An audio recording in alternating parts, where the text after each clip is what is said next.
নমস্কার, Anita's kitchen with village ফুডের নতুন ব্লগে আপনাদের সবাইকে স্বাগত। আজকে আমি আরেকটা নতুন রান্না করব। নতুন বলতে কি, নতুন উঠেছে বাজারে, এটা সারা বছরই পাওয়া যায়, কিন্তু এই যে টাটকা পালং শাক, এই পালং শাকের ঘন্ট করব। আমি কিভাবে এই পালং শাকের ঘন্টটা করছি আপনারা প্রথম থেকে শেষ পর্যন্ত দেখুন।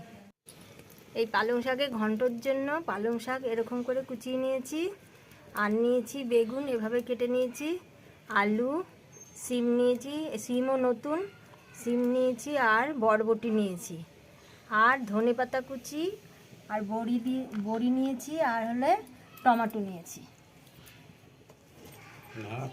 ফোড়নটা ধরিয়ে দিয়েছি, কড়াই বসিয়ে দিয়েছি।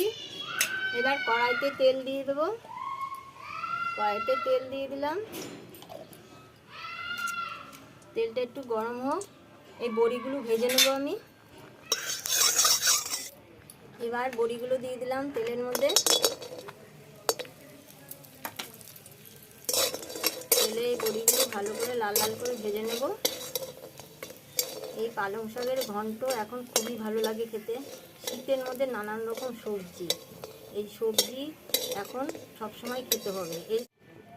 এবার ফোড়ন দেব, এর জন্য দুটো শুকনো লঙ্কা দিয়ে দিলাম, 5 ফোড়ন দিয়ে দিলাম, এই যে 5 ফোড়ন দিয়ে দিলাম।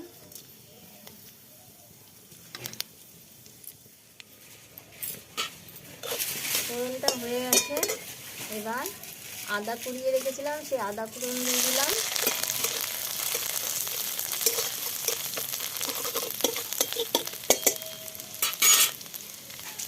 কাঁচা লঙ্কা 3-4টে দিয়ে দিলাম সেটা, আর দিয়ে দিলাম টমেটো।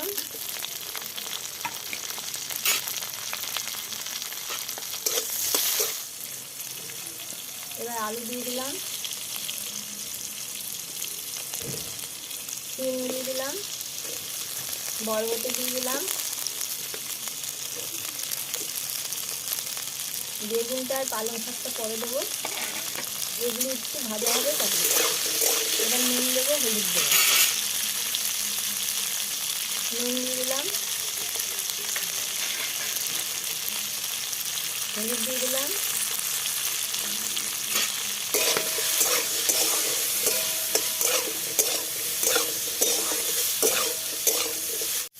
বেগুন দিয়ে দিলাম,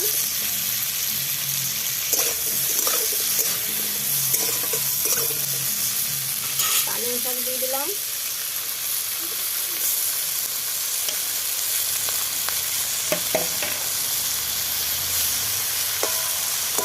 দিয়ে এবার ঢেকে রাখবো। ঢেকে রাখলাম। এবার ঢাকনাটা খুলছি, দেখি কি গরম।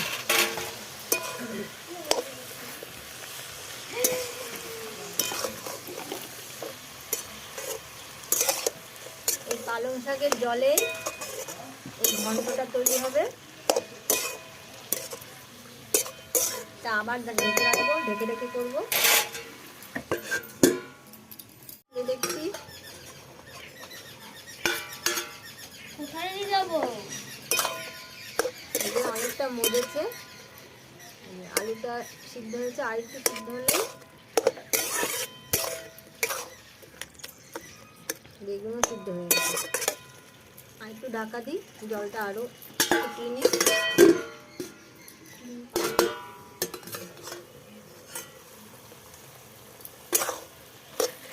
অনেকটা জল শুকিয়েছে। এবার ধনেপাতা দিয়ে দেবো।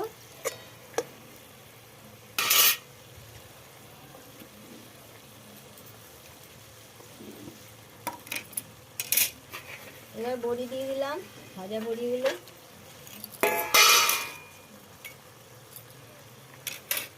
এবার একটুখানি চিনি দিয়ে দিলাম।